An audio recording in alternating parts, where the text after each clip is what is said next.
Et ça y est, nous sommes de retour donc pour cette dernière partie de matinale. Si vous avez besoin de faire une petite dose d'actu et d'infos pratiques 100% Vendée en 30 minutes, eh bien vous êtes au bon endroit. Dans le journal, on parle de vanille, on parle de citron ou encore de chocolat puisque nous parlons glace. C'est dans quelques minutes. Plusieurs agriculteurs vendéens se lancent dans le créneau pour essayer de trouver de nouveaux débouchés. Nous irons du côté des herbiers pour un nouvel exemple avec la glacerie de la ferme Cœur de Vendée. Nous aurons également dans le journal les images de la mise à l'eau du bateau de Benjamin Dutreux, puisque 2 mois après son arrivée à Port-Bourgenais, l'IMOCA du skipper Guyot Environnement Water Family est désormais quasiment prêt pour prendre le large. Et puis dans un quart d'heure, place aux idées de sortie de Camille pour cette fin de semaine. Camille qui proposera à la fois du sport et de la culture. Mais avant tout cela, regardons une dernière fois nos cartes météo du jour. Et vous le voyez, c'est un temps globalement nuageux mais sec pour cette matinée normalement, et ce sur l'ensemble de la Vendée. On devrait être un peu dans la même idée qu'hier après-midi. D'ailleurs, j'espère que vous avez bien profité des belles éclaircies qu'il y avait notamment dans le Bocage et dans le sud Vendée, car cet après-midi, regardez, nous allons avoir des averses localisées, voilà la carte, des averses localisées sur l'ensemble du territoire, là encore, aussi bien sur le littoral que dans les terres, avec de nouveau donc une alternance de pluie et d'accalmie avant un week-end qui s'annonce lui aussi plutôt nuageux pour tout le monde, voire pluvieux, même demain samedi. Regardons les horaires de marée à présent. La mer sera à son point le plus haut dans 1 heure maintenant, donc après la matinale, vers 9h30, et nous passons en période de mortes eaux, c'est ce qu'on dit depuis 7 heures, puisque les coefficients sont en deçà de 70 et le marnage, résultat, est donc plutôt faible. Le marnage, c'est cette différence de niveau entre la pleine mer et la basse mer. On va terminer avec la carte des marchés vendéens du jour. Si vous voulez aller à la rencontre de nos producteurs locaux aujourd'hui, vous pouvez aller à Saint-Denis-la-Chevasse, aux Épaisses, à Mouilleron-Saint-Germain, notre partenaire de la semaine, dans le jeu de la matinale, ou sur le littoral, regardez Saint-Hilaire-de-Riez, les Sables d'Olonne ou Longeville-sur-Mer, Noirmoutier-en-l'Île aussi évidemment. Et puis je vous rappelle qu'il y a les cartes de samedi et de dimanche qui sont à votre disposition sur tvvendée.fr. Terminons avec l'éphéméride, c'est la fête des Alexandres aujourd'hui. Bonne fête les garçons. Alexandre, mais également opportune, d'où le dicton de ce 22 avril. Pluie le jour de Sainte-Opportune, ni cerise ni prune. On se donne donc rendez-vous cet été pour voir si cela se vérifie. Le soleil enfin se couchera ce soir à 21h03. On passe au journal.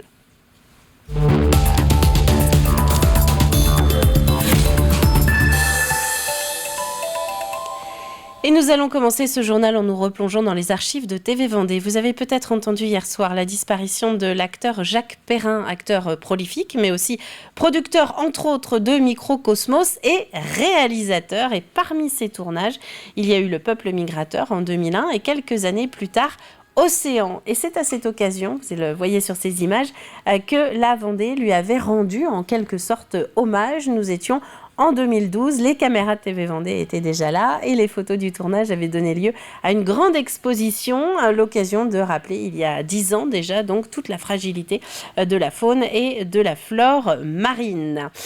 Dans le reste de l'actualité, on va parler donc agriculture avec ce nouvel exemple de diversification pour trouver de nouveaux débouchés. Après plusieurs mois de préparation, la ferme herbretaise Cœur de Vendée se lance dans les glaces, un marché qui est en plein développement et qui permet de transformer une partie de la production de l'élevage. Image Albin Mouton, commentaire Aurélien Huard. Qui aurait cru en décembre 2020 que ce bâtiment deviendrait une glacerie ? Lorsque les propriétaires de la ferme Cœur de Vendée cessent l'élevage de lapins, ils cherchent à se renouveler. Beurre, fromage, crème, rien ne les convainc. Arrive alors la glace. L'idée en fait de la glace, c'est quelque chose qui n'est pas courant, c'est quelque chose qui est gourmand. C'est quelque chose aussi qui a de plus en plus de place aujourd'hui sur la table du consommateur. Autant la glace, il y a quelques années, c'était le dessert qu'on mange une fois de temps en temps. Autant maintenant, on en trouve assez facilement en accompagnement de certains desserts ou comme dessert tout seul. Et puis aussi, l'idée, c'était de voir quelque chose qui permette de transformer du lait en étant vraiment acteur de ce qu'on fait. La ferme du Cœur fait partie du réseau Invitation à la ferme. Le groupe ouvre souvent les portes des exploitations au public, l'occasion de faire découvrir ce nouveau produit aux visiteurs. Et le moins que l'on puisse dire, c'est que la glace est chaleureusement accueillie. Elles ont plus de goût. La citron, on sent vraiment le citron bien prononcé, il y a un bon goût. C'est un goût vraiment, la vanille, on ressent vraiment le goût de vanille. Hein. C'est pas des arômes artificiels, enfin ça, c'est vraiment très très bon. Je sais pas, je trouve que c'est moins sucré que les glaces du Intermarché. Aujourd'hui, 200 pots sont produits par jour sur 4 journées de production par semaine. Des ingrédients biologiques puisque cela fait partie du cahier des charges d'invitation à la ferme. Ce groupement d'éleveurs est attentif à la provenance des produits. Le principe d'invitation à la ferme, c'est qu'on ne travaille qu'avec le lait de notre ferme. On n'achète pas de lait à l'extérieur. Donc nous, on travaille en glace avec du lait. On travaille aussi avec de la crème. C'est-à-dire qu'on fait les crémages de notre lait de l'exploitation. Et puis après, on travaille avec des ingrédients bio, tracés, et pour un certain nombre, directement en commerce équitable. Fort de ce succès, les glaciers sont déjà contactés par des campings et des restaurateurs locaux. À terme, 50 000 des 300 000 litres annuels devraient servir à la production de glace. Des images également maintenant de la 39e foire du port, foire qui a été inaugurée hier au Sables-d'Olonne. Elle revient après 2 ans d'absence, 3 jours encore de salon qu'il vous reste pour aller visiter. C'est jusqu'à dimanche. Un salon réparti sous 5 chapiteaux. C'est Place du Vendée Globe avec plus de 150 exposants dont TV Vendée qui se sont installés. Il y avait une grosse attente des artisans, une grosse attente des exposants. Ça fait 3 ans. 3 ans que la foire n'a pas eu lieu et c'est vrai que même au niveau des visiteurs, voilà, on est jeudi, l'ouverture de la foire et je crois qu'on n'a jamais eu autant de monde pour un jeudi après-midi. Donc on sent qu'il y a un besoin de retrouver un peu de liberté, de prendre un peu de plaisir en famille. Voilà, il y a au-delà du côté commercial, on a aussi tout l'aspect ludique pour la famille avec voilà, les gens peuvent venir boire un coup, admirer la mer. On a une vue merveilleuse sur Port-Olona. Donc voilà, on peut venir passer un bon moment sur le port des Sables. Et notez que la foire a été volontairement organisée en même temps que la Solo Maître Coq. La cérémonie de remise des prix aux skippers est justement prévue sur place dimanche. Et si vous faites un tour à la foire du port, eh bien vous verrez sans doute amarrer le nouvel IMOCA de Benjamin Dutreux. 2 mois après le lancement de la rénovation de son voilier, le skipper Guyot Environnement Water Family l'a mis à l'eau mardi du côté de Port-Bourgenais avant de rallier les Sables-d'Olonne. C'est la fin d'une première étape en vue de la participation à un certain Vendée Globe en 2024. Colline Davy. C'est le grand jour pour l'équipe Guyot Environnement Water Family. La mise à l'eau d'un bateau de plus de 7 tonnes et le montage d'un mât de 28 mètres. Deux de chaque côté. L'aboutissement d'un long travail débuté il y a 2 mois. On l'a ramené chez nous à Port-Bourgenais pour tout rééquiper, mettre un nouveau système de pilotage automatique. On a également rééquipé le bateau avec un nouveau mât, des nouveaux cordages, etc. Et là, c'est le grand jour, c'est la mise à l'eau. Et c'est des étapes où il y a un peu de pression, donc il faut faire attention dans ces journées-là. Mais par contre, on est hyper content. C'est toujours une belle étape de remettre un bateau à l'eau sous des nouvelles couleurs. On est hyper fiers. Des nouvelles couleurs qui feront le tour du monde au prochain Vendée Globe en 2024. Mais avant ce rendez-vous, Benjamin Dutreux et sa nouvelle équipe vont avoir l'occasion de promouvoir des valeurs communes. L'esprit familial et la protection de l'environnement notamment. C'est le début d'une histoire entre une équipe sportive, un sponsor et une association. Donc voilà, on espère faire un maximum d'actions pour la suite. On continue à intervenir dans les classes, etc. pour essayer d'aller sensibiliser les jeunes à la protection de l'eau. J'espère que c'est le début d'une belle histoire. En tout cas, on met tout en œuvre pour que ce le soit, quoi. Des valeurs partagées comme l'esprit de performance et ça tombe bien. Car une fois sur l'eau, les échéances vont s'enchaîner. Des essais la première semaine, un baptême le 5 mai, puis le départ de la Bermude 1000 Race le 8. Juste comme ça pour l'instant. Le skipper n'a encore jamais navigué avec ce nouveau voilier, alors forcément, l'envie de prendre le large commence à se faire sentir. On a bossé d'arrache-pied pour pouvoir mettre à l'eau aujourd'hui. Et voilà, après on n'a plus beaucoup de temps avant la prochaine course, donc c'est un moment important. On a préféré passer un peu plus de temps en chantier pour être sûr que tout soit nickel. Donc voilà, là on a juste hâte de pouvoir commencer les essais début de semaine prochaine, quoi. En attendant les départs des essais puis des courses, Benjamin Dutreux et son équipage vont s'installer au Sables-d'Olonne, au ponton du Vendée Globe, comme un avant-goût de l'objectif 2024. Et puis avant de refermer ce chapitre voile, nous parlions de la cérémonie de remise des prix de la Solomètre Coq dimanche prochain. Eh bien, ce sera peut-être le Trinitain Corentin Auro sur la plus haute marche du podium. Tout n'est pas encore joué, car il reste des épreuves. Mais Corentin a en tout cas remporté la première d'entre elles hier. Il est arrivé en tête de la grande course de la Solomètre Coq, donc autour des îles, suivi de près à 51 minutes d'écart par Tom Laperche. Forcément satisfait parce que en général quand on dit des choses comme ça c'est assez fort de dire ça, j'aime pas trop dire ça moi en plus. Et là de le dire et de le faire c'est encore mieux, donc voilà. Alors j'oublierai pas que c'est sur une option et qu'il y avait deux petits gars qui étaient bien devant pendant toute la course. Mais bon voilà, ça aussi la voile et pour une fois c'est pour moi donc c'est cool. On va quitter le littoral pour partir dans le sud-est vendéen. À présent, depuis plusieurs mois, plutôt à l'abri des regards, se prépare la prochaine biennale de Fontenay-le-Comte. Le 69e défilé de chars est prévu début juin dans les rues de la ville et il est particulièrement attendu puisqu'il n'y en a pas eu depuis 2018. Les 7 quartiers de Fontenay travaillent donc avec beaucoup de motivation à ce retour de la fête. Alexandre Debray. Les dessins, on va les reprendre. Moi, je vais les suivre. Je vais passer entre les blanches et les bleus ou entre les bleus et les rouges, je m'en fous. Et je vais suivre le dessin, pareil, je vais refaire tout le dessin. Les préparatifs vont bon train au local des Hors. Dans ce hangar, Mireille et les bénévoles du quartier peaufinent leurs chars. Un labeur enchanteur et pour la coprésidente de ce quartier, ce plaisir remonte à très loin. Pour moi qui suis fontenaisienne depuis ma naissance, en fait, faire la biennale, participer à la biennale, c'est incontournable. Mes parents n'étaient pas vraiment impliqués, mais nous, en tant que jeunes, on était dans l'envie de faire partie. Et ça nous faisait envie de faire aussi les chars comme les adultes le faisaient. On était envieux de le faire. Et aujourd'hui, on a la chance de le faire. Ouais. Ça va, ça tient ? Est-ce que ça tient ? Oui. Chaque groupe dispose de 2 chars. Au total, il y a 7 quartiers, soit 14 chars, plus celui de la mairie.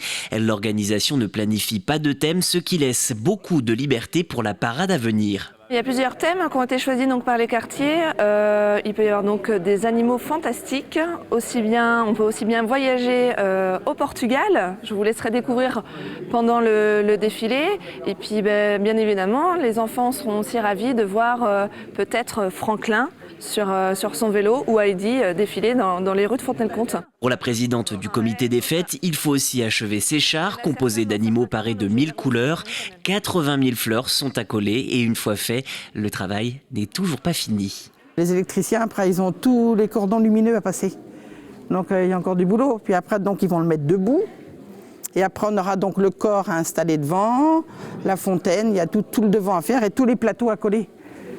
Ça fait un nombre d'heures incroyable. Ça se fera. Ouais. Ça se fera. À n'en pas douter, les chars seront donc bientôt prêts. La 69e édition de la Biennale aura lieu du 4 au 6 juin prochain. Et nous allons terminer le journal sur ce rendez-vous qui revient lui aussi progressivement après la pandémie. Le festival L'air d'en rire vient de présenter sa programmation pour 2022. Une dizaine d'humoristes vont se produire dans 7 communes du bocage vendéen. Ce sera du 22 septembre au 8 octobre. Alex Vizorek, Fabrice Eboué, Oldelaf ou encore Marc-Antoine Lebray sont annoncés. Voilà pour le journal. On va passer maintenant à la météo, puis on se retrouve juste après pour la suite des chroniques de ce vendredi. À tout de suite.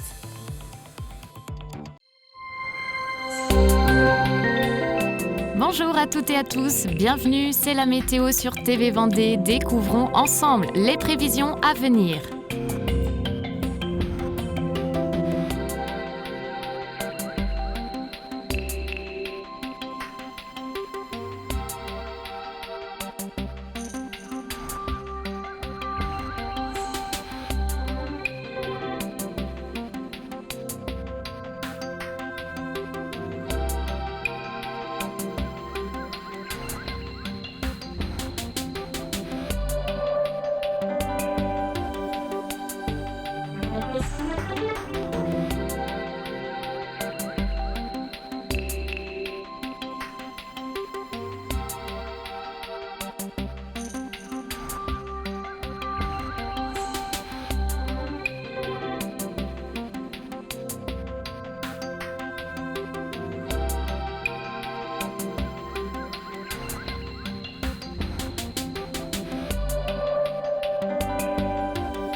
Merci à tous de nous avoir suivis. On se retrouve très vite pour un nouveau bulletin. Passez une belle journée sur TV Vendée. Et à 9h moins le quart, nous allons profiter du plus de l'info du jour pour revenir sur ce grand forum dont nous parlions hier dans les journaux. Mardi prochain, Chambéry va accueillir Bien vieillir à domicile, une demi-journée pour s'informer en amont de tout ce qui existe pour favoriser la vie en autonomie chez soi et ce le plus longtemps possible, car c'est le souhait, vous allez l'entendre, de quasiment 9 Vendéens sur 10.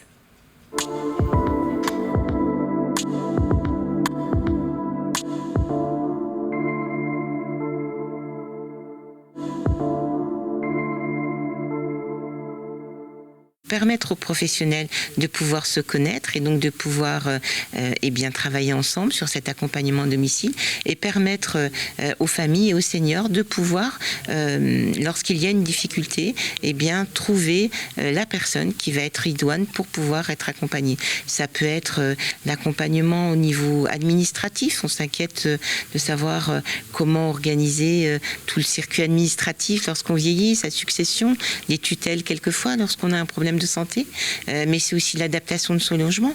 Si on veut vieillir à domicile, il faut souvent adapter son logement. C'est donc trouver les personnes qui vont vous renseigner sur la façon de pouvoir organiser, mais aussi les aides qui peuvent être données par rapport à l'adaptation de son logement. Et puis, c'est aussi toute la prévention. Je le disais dans la conférence de presse, au Québec, à 50 ans, le jour de vos 50 ans, vous recevez un courrier en vous disant « ça y est, vous êtes dans le parcours des seniors ». On n'en est pas là encore en Vendée, mais en tout cas, c'est plus on prévient, plus on sait ce qui va se passer et plus on se donne les moyens pour permettre de bien vieillir à son domicile. 87% des Vendéens souhaitent vieillir à domicile. Ce forum, c'est permettre de trouver les outils pour pouvoir bien vieillir à domicile. La pandémie a montré que l'EHPAD avait une expertise et une compétence importante dans les personnes les plus vulnérables. Donc aujourd'hui, c'est de pouvoir se dire que comment on travaille sur ce socle, sur ce pivot central qu'est l'EHPAD, pour pouvoir maintenir le plus longtemps à domicile. Pour autant, effectivement, sa maison, ça reste sa maison. Il y a tous ses souvenirs, il y a tous ses objets, il y a sa vie, tout simplement. Donc, c'est toujours un peu compliqué de quitter sa maison. Donc, l'idée même des axes, c'est ça, c'est de pouvoir travailler sur ce lien très important entre l'EHPAD et le maintien à domicile. C'est l'un des départements de France où il y a le plus d'EHPAD. En tout cas, c'est, je crois, le premier département de la région des Pays de la Loire. La volonté du département, c'est effectivement d'abord de toujours permettre un accès à l'ensemble des Vendéens et donc permettre à chacun de pouvoir, lorsque sa santé ne lui permet plus de rester chez lui, de pouvoir accéder à un accueil collectif. Mais c'est réfléchir aussi à toutes les pistes. Et ce sont près de, je crois que c'est 189 millions d'euros qui sont consacrés aux personnes les plus vulnérables. C'est le premier budget en fait, du département.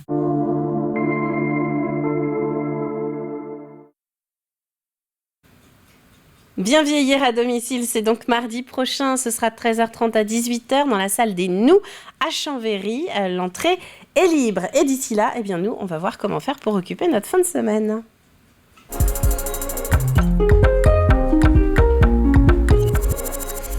Car après le coup de cœur de Camille mercredi pour la sortie du 2e Downton Abbey au cinéma, nous allons voir ce qu'elle nous propose cette fois-ci comme occupation pour les prochains jours.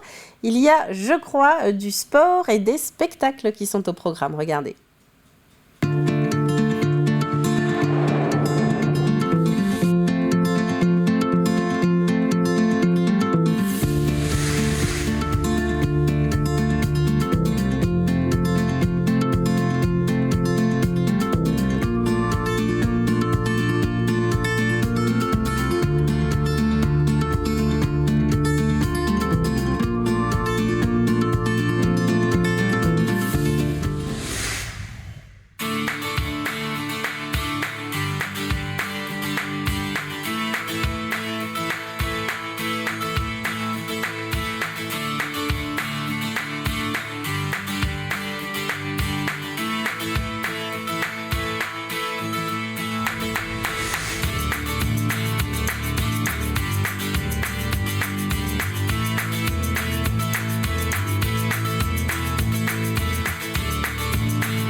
puisqu'on parle de la fin de semaine, moi je vais rajouter quand même une petite information pratique sur la vie citoyenne. C'est pour dimanche.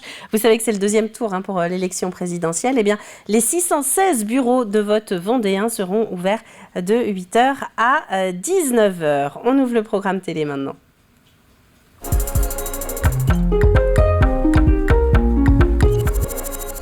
Et nous allons prendre un petit peu d'avance et retrouver la bande de Jérôme Aubineau avec, comme toujours, ce sera l'épisode de demain. Jérôme reçoit Valérie Maury. Valérie et une certaine Géraldine. Regardez. Et ça fait longtemps que vous travaillez les vitraux ? Alors non, j'ai coupé mon premier verre en 2016. J'ai créé mon atelier en 2019. Ouais, donc c'est assez récent. Donc c'est très très récent. Donc j'ai commencé par faire vraiment des toutes petites pièces pour m'exercer à couper le verre. Et puis, comme le vélo, je me suis entraînée, j'ai pédalé. Ouais. Et puis, de plus en plus, j'ai fait des grandes choses. Donc ma dernière création, donc la plus grande que j'ai faite, c'est Géraldine qui est derrière moi.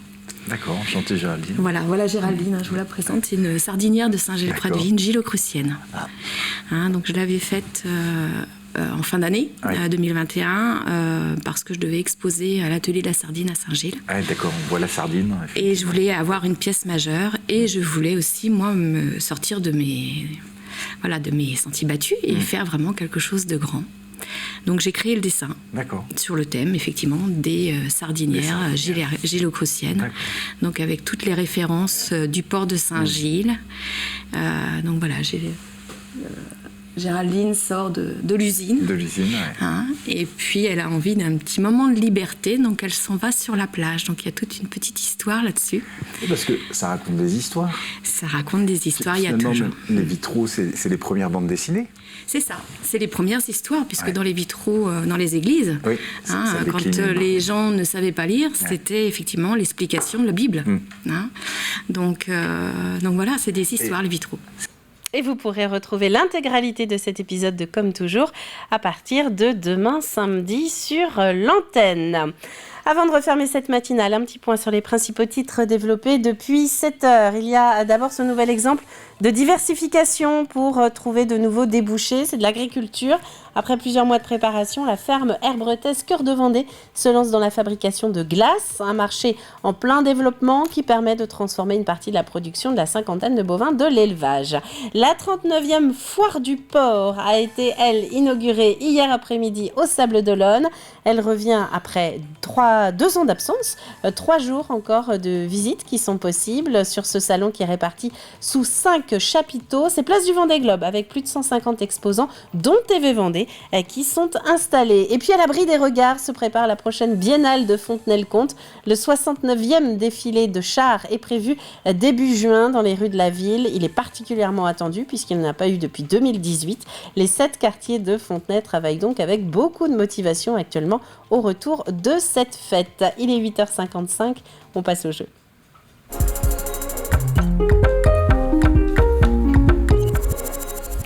Et donc, c'est le dernier rappel de la question que nous avons commencé à aborder mardi. Quelle est cette race de chien qui a été sélectionnée pour concourir dans la Coupe de France des chiens de troupeau ?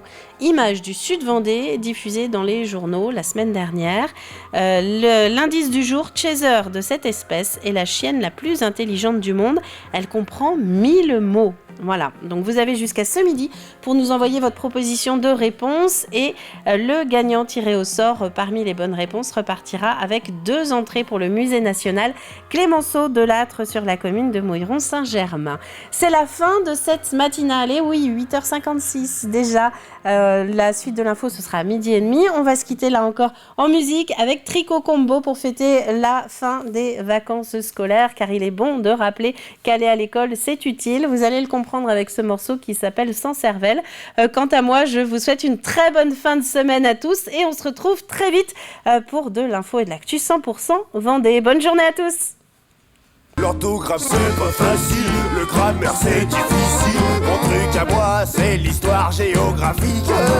Je suis été voir à Verdun les plages de l'embarquement, la guerre mondiale de 65. Évidemment. Sans cervelle, la vie est belle. Sans cerveau, la vie est beau. Comme ces vêtements fabriqués par les enfants.